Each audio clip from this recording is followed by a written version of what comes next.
Tapi kalau mengikuti kitab Awariful Ma'arif, orang yang punya ilmu mengenal Allah, ma'rifatullah itu kan ada dua jenis. Ada orang sufi, soleh, pakai serban, pakai kopiah, ya, pakai begini, pakai jenggot, pakai gamis, ya kayak ustadz kita lah ya, lengkap gitu. Tapi serbannya kan belum ada tuh. Itu sufi atau orang soleh, kira-kira begitu. Orang alim. Tapi ada yang disebut malamatiyah. Apa arti malamatiyah? Dia menampilkan yang bukan di dalam hatinya untuk menyembunyikan kebeningan kalbunya. Jadi hati-hati Pak. Jangan-jangan sang Imam Al-Mahdinya sudah ada. Cuma dia penampilannya sama kayak orang-orang biasa, kita nggak tahu. Gitu. Dan menariknya apalagi, di agama Yahudi dan Nasrani, itu ada ajaran tentang imam akhir zaman itu, sang penyelamat di akhir zaman.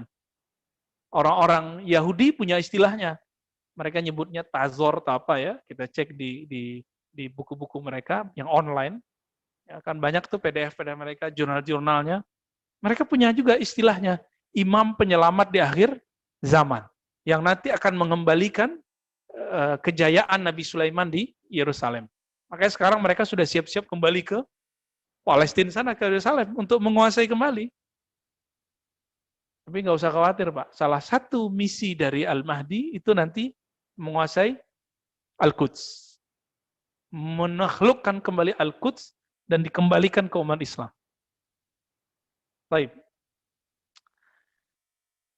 Apa dasar saya mengatakan jangan-jangan Imam Al-Mahdinya itu malamatiyah, menampilkan hal-hal yang biasa sehingga orang tidak mengira dia punya ilmu itu.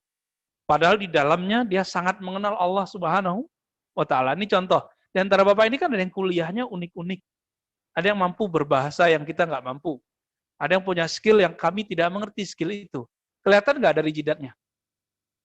Nggak ya? Kalau Bapak nggak berpenampilan dosen di kampus, kita nggak ngerti kalau Bapak ini seorang dosen. Bapak ini seorang direktur, GM. Kalau nggak ada kartu pengenal, kita kan nggak ngerti. Baju semua orang sama, kira-kira mirip begitulah Pak. Ya, mirip-mirip begitulah. Dia pakaiannya sama kayak kita, tapi rohaninya kualitasnya berbeda. Apa dalilnya? Dalam banyak hadis, salah satunya riwayat ini dikatakan, yuslihuhullahu ta'ala fi lailah. Allah nanti akan islah dia. Islah artinya apa? Allah bersihkan dia, Allah perbaiki zahirnya, supaya sesuai dengan batinnya, dalam semalam. Au qala fi yaumain. Di riwayat Imam Abu Nuaim dikatakan atau 2 hari. 2 hari itu artinya 2 kali. Saya mau tanya, ini mengikuti tadi, Nabi mengatakan tanda-tandanya seperti tandaku, namanya seperti namaku, ilmunya seperti ilmuku. Nabi berapa kali dibersihkan dadanya oleh malaikat Jibril? Masih ingat? Ini kan kita maulid Nabi nih. Hari ini kan mulai? Ya, mulai tanggal 1 Ustaz ya? Tanggal 1 Rabiul Awal bukan? Ya Alhamdulillah, semoga cinta kita sampai kepada Rasulullah Sallallahu Alaihi Wasallam. Rasulullah ketika mulai kanak-kanak, ya kira-kira umur 6-7 tahun, itu dibeleh pada dadanya, dibersihkan oleh Jibril. Saudara sesusuannya, anak dari Halimah Sa'diyah, melihat itu, dikira saudaranya bernama Muhammad bin Abdullah itu akan dibunuh oleh orang putih, berpakaian putih ketika membelah dadanya. Lari dari mengejar ayahnya dan ibunya, wahai ibu, ada orang mau membunuh saudaraku Muhammad. Datanglah, ya, mengejar ini ayahnya, ayah susunya dan ibu susunya. Pas datang Nabi Muhammad duduk-duduk, lagi main pasir, kira-kira gitu ya. Bengong anaknya. Tapi Halimah Sa'diyah sudah mengumpulkan keanehan-keanehan Nabi semenjak beliau diambil, dibawa ke atas onta, padahal ontanya itu kecil ya, tapi kok menjadi lebih cepat dan lebih seger. Dia sudah catat semua itu dalam pikirannya. Ini bukan orang biasa. Ini bukan orang biasa. Ternyata dulu Halimah Sa'diyah pernah mendengar juga kalam-kalam dari Aminah. Bahwa Aminah mengatakan, satu ba'asu rasulah. Muhammad, kamu akan dibangkitkan menjadi seorang Rasul. Itu sebabnya bagi ahlus sunnah mayoritas, ibundanya Nabi bukan musyrik. Enggak musyrikah, Pak? Enggak musyrik. Ayahnya Nabi tidak musyrik. Ini mayoritas ahlus sunnah. Ya. Hanya ekstremis yang mengatakan orang tua Nabi masuk neraka atau musyrik. Oke. Jadi, kalau Nabi dibersihkan di waktu kecil, lalu terakhir sebelum Mi'raj. Benar nggak? Coba dihitung, Pak. Sebelum Mi'raj itu berapa tahun Nabi lamanya? Dari umur 7 kira-kira, sampai 3 tahun sebelum beliau berhijrah ke Madinah.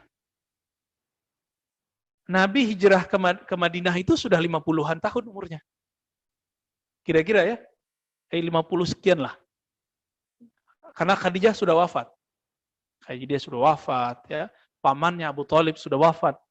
Diperkirakan oleh ahli sejarah 3 tahun sebelum Nabi hijrah. Kira-kira nih, ya. Ada yang mengatakan 2 tahun, tergantung nih riwayat mana yang dia pakai.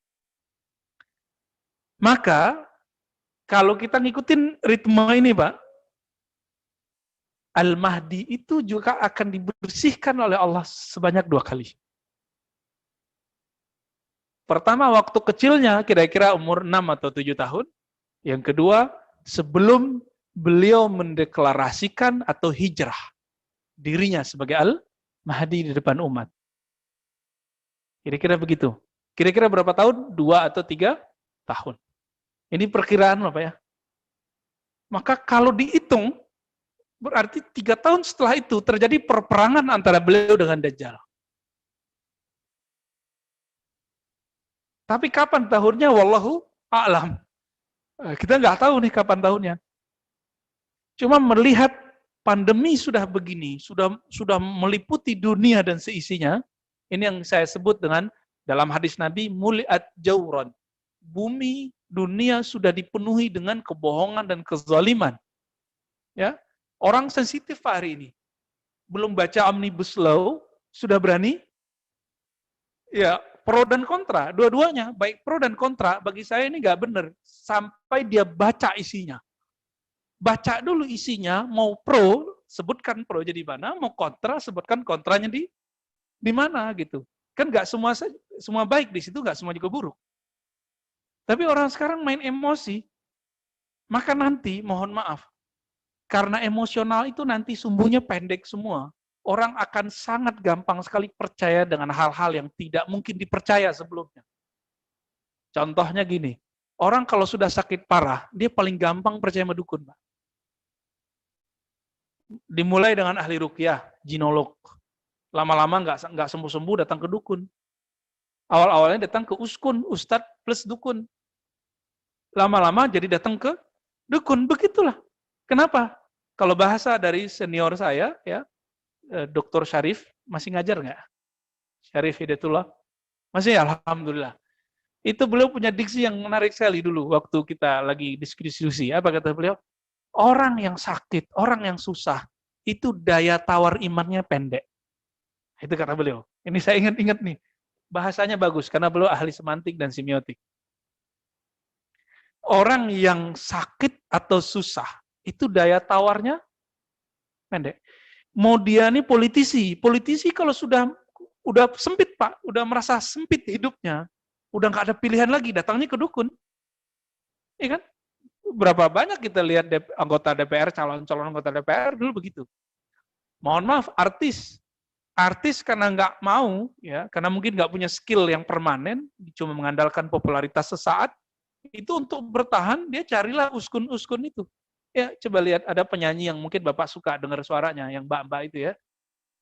Itu cari siapa? Gatot, bukan Gatot Nurmantio, Pak. Gatot siapa namanya itu? Iya, itu uskun itu. Ternyata suka narkoba toh. Dia mau buat nakal terserah dia, tapi kalau dia sebut kesukaan dia dalam sihir, narkoba dia sebagai ritual keagamaan, ritual rohani, kita akan angkat suara di situ ya. Kita nggak akan diamkan itu. Kalau dia nakal urusan dia ya. Karena suatu saat ya bisa juga bapak-bapak ini nakal juga kayak dia ya. Kita-kita ini kan punya syahwat yang kita nggak bisa tahan kalau sudah sampai saatnya. Kita cuma berharap, ya Allah jagalah kami. Ya. Dan perlu diingat Bapak Saudara makan Allah, Al-Mahdi tidak maksum. Tapi rohaninya mengikuti, mewarisi rohani Nabi. Plek, hampir semua. Hampir semua. Bedanya Nabi Muhammad SAW punya hak membawa syariat baru, kalau beliau tidak. Gitu aja bedanya. Beliau hanya nanti akan mengikuti syariat Nabi Muhammad SAW sebagaimana Nabi Isa ketika turun. Ini bagian akhir yang mau saya ceritakan. Ketika Imam Mahdi itu memimpin sholat, jadi dunia sudah dikuasai oleh Dajjal nih, dalam waktu 40 hari itu. Belum sampai 40 hari, mungkin 20, 30. Itu semua wilayah di dunia sudah hancur. Bayangkan Pak sekarang, kalau semua negara resesi, habis resesi nanti apa lanjutannya? Krisis ekonomi. Kalau berlanjut, kan resesi orang masih kuat ya, masih kuat ini. Cuma pertumbuhan ekonominya yang nggak ada. Ya udah minus. Kita waktu tahun 98 sampai 20-an minusnya. Kalau berlanjut, ini bisa semua negara, bukan negeri kita aja.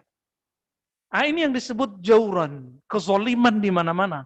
Di saat itulah Al-Mahdi itu kemudian datang ke Makkah, Madinah. Jadi Imam Al-Mahdi sekarang bukan di Mekah, bukan di Madinah. Tapi beliau nanti akan datang ke sana. Kenapa? Di sana itu dijaga oleh malaikat-malaikat Allah sehingga Dajjal tidak bisa masuk. Gitu. Di saat berjuang, dan itu diperdebatkan di mana tempatnya, apakah itu di Syam atau di Al-Quds atau di mana tempatnya, lagi sholat, mau sholat nih. Udah maju Imam Al-Mahdinya mau jadi imam. Nabi Isa turun. Ketika Nabi Isa turun, hanya Al-Mahdi yang mengerti itu Nabi Isa. Ya, apa kata beliau? Wahai Ruhullah, Isa ibn Maryam, silakan mengimami kami. Karena beliau seorang Nabi. Nabi kan lebih mulia dari seorang wali. Al-Mahdi kan waliullah. Nah ini adab beliau. Tapi apa adabnya Nabi Isa? Masih ingat Nabi Musa berdoa, ya Allah jadikan aku Nabi umat akhir zaman. Apa kata Allah? Sudah ada nabinya. Ya udah kalau gitu jadikan aku umat Nabi akhir zaman. Jadi selevel Nabi Musa, induknya syariat Nabi Isa kan di Nabi Musa. Nabi Isa kan belum menyempurnakan, belum mengurangi juga. Jadi baru cuma berapa ajaran Nabi Musa yang direvisi oleh Nabi Isa. Jadi induknya di Nabi Musa. Nabi Musa sebagai induk itu berharap menjadi pengikut Nabi Muhammad, apalagi Nabi Isa. Maka adab beliau, engkau yang jadi imam, aku jadi makmum. Maka Nabi mengatakan, betapa luar biasanya kalian. Ketika Isa turun, wa imamukum minkum. Imam kalian bukan Nabi Isa, tapi imam kalian adalah Imam Al-Mahdi. Ini bisa menolak asumsi yang ditakutkan oleh Shaltut.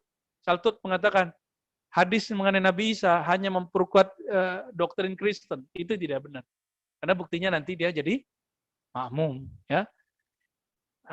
Saya belum cerita Dajjalnya loh Pak ya. Nanti next, kalau umur kita panjang, kita bahas bagaimana perperangan akhir zaman itu. Ada namanya Sufyani, ada perang Dajjal, ada Dajjal ketemu orang dibelah badannya, terus dihidupkan lagi. Ya. Nanti panjang itu ceritanya, nanti kita akan bedah sesuai dengan riwayat-riwayat yang kita dapat, dan akhbar-akhbar yang kita terima. Kira-kira seperti itu.